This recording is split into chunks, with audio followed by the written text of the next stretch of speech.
Адамды адам түсінбеу бір ақырет. Ойлы жас, түсініпсің рахмет. Рахмет, жассың ғой, жалыны мол, және де қуаты көп. Дәл осылай Ақиық ақынның жырына арқау болған, қуаты көп, жалыны мол, жас достар, армысыздар? Кезекті адалдық сағатын Мұқағали Мақатаевтың әділдік пен адалдық, отан сүйгіштік пен елге деген құрмет сезіміне негізделген шығармаларына арнаймыз. Қазақ поэзиясына ерекше құбылыс әкелген, Аспантаудың Ақиық атанған Мұқағали ақын Елшембірек тауының бауырында, қасиетті Қарасаз ауылында 1931 жылдың 9 ақпанында дүниеге келген. Поэзия махаббаттан басталып, парасатпен аяқталуы тиіс деген Мұқағали ақынның өлеңдері ең әуелі адамдарды адалдыққа, тазалыққа, мейірімді болуға, жас ұрпақты отанды сүюге, туған жерді құрметтеуге, ана тілімізді ардақтауға, қарттарымызды қадірлеуге және дәл осындай бейбіт күннің қадірін білуге шақырады. Қазақстан, пай, ардағым-ай, сен менің шолпанымсың, жанған ұдай, өзіңде өмір сүрген қандай бақыт, өлмейтін махаббатым, арманым-ай. Мұқағали ақынның осы өлеңін оқыған кез келген адамның жүрегінде өзінің туған жеріне, байтақ отанына, қасиетті ата мекеніне деген перзенттік сезімнің оянбауы мүмкін емес. Қадірлі достар, отанды сүю тек қана тілмен айтыла салмайды.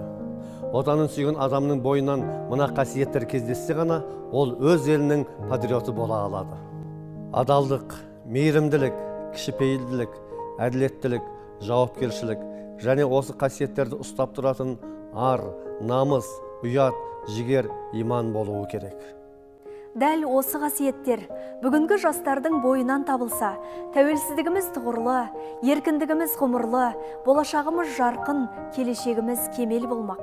Осындай жастары бар мемлекеттің қуаты артып, халқы бақытты ғұмыр кешетіні түсінікті. Туған халқын жырламаған ақын жоқ шығар.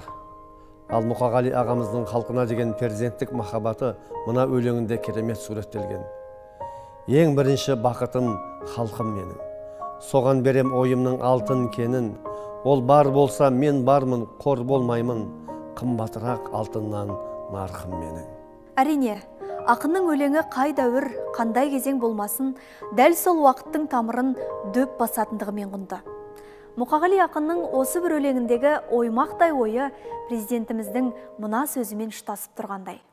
Халық үніне құлақ асатын мемлекет бұл шын мәнісінде әділетті мемлекет құру тұжырымдамасы. Азаматтардың мәселелерін тыңдап, көріп қана қою жеткіліксіз, ең бастысы дұрыс және әділ шешім шығару қажет. Айналайын, ата мекен, ақ мекен, қандай қазақ іздеп сені тапты екен. Туған өлке тәтті екен ғой, тәтті екен. Ақиық ақынның асқақ жырына арқау болған ата мекенімізді, туған отанымызды сүю, оның өркендеуіне үлес қосып, әрбір түйір тасы мен қасиетті топырағын қастерлеу және осы елде тұратын барша Қазақстан халқына адал қызмет ету әрқайсымыздың азаматтық борышымыз.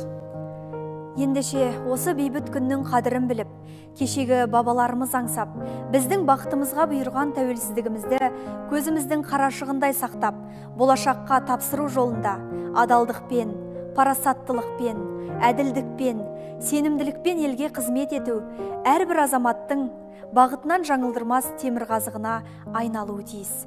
Сонда ғана болашағымыз жарқын болмақ. Жол қайда ақиқатқа апаратын, ел қайда ақиқат деп аталатын, алаяқ арамзалар айлагерлер, аяғы көктен келіп маталатын. Мұқағали ақын аңсаған адалдық пен сенімділік, парасаттылық пен әділдік қай қоғамға да ауадай қажет. Мұндай қасиет әр адамның бойына бесіктен дарып, балалық кезінде қалыптасып, жастық шағында амалына айналса, қартайғанда өз жемісін береді. Отанына, туған халқына адал қызмет еткен адамның ғана абыройы әрқашан биік болады. Тәрбиенің тал бесіктен басталатынын ескерсек, балалық шақ адам өмірінің ең негізгі бөлшегі. Жастық дәурен бесіктен алған тәрбиенің көрініс беретін кезеңі.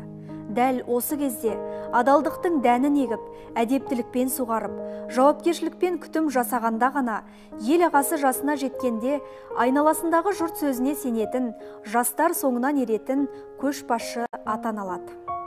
Сонда ғана Мұқағали ақын айтқандай, жап-жасыл болып жан-жағым, тұратын ылғи көктем боп, жарқ етіп өткен арманым, өкпем жоқ саған өкпем жоқ деп, өткен күнге өкпе артпай, көппен бірге көктемдей шуақты күн кешкеніңізді мақтан ете аласыз. Бүгінгі адалдық сағатында Мұқағали ақынның өлеңдері арқылы адам баласы үшін ең аяулы болған жастықтың қадір қасиетіне тоқталдық. Осы айтылған ойларды санасына сіңіріп, қорытынды шығара білген кез келген жастың адалдықты ту етіп, әділдік жолмен жүретініне еш күмәніміз жоқ. Ойлы жас, өлең менің сырласымдай, сырлассам да құмарым жүр басылмай, айтып өткен ақында арман бар ма, жүрегінің түбіне кір жасырмай. Адалдық сағатында өздеріңізбен сырластық, ой бөлістік достар. Алдыңғы толқын аға буын қай кезеңде болмасын, жастарға үлкен сеніммен қарайды және зор үміт артады. Бүгінгі адалдық сағатын мемлекет басшысы Қасым-Жомарт Кемелұлы Тоқаевтың мына сөзімен аяқтаймыз. Тәуелсіздігімізді нығайтып, елімізді одан ары өркендету қазіргі ұрпақтың қасиетті борышы. Сондықтан біз сіздерге зор үміт артамыз. Мемлекетіміздің келешегі өздеріңіз. Мен барша жастарды мақтан тұтамын.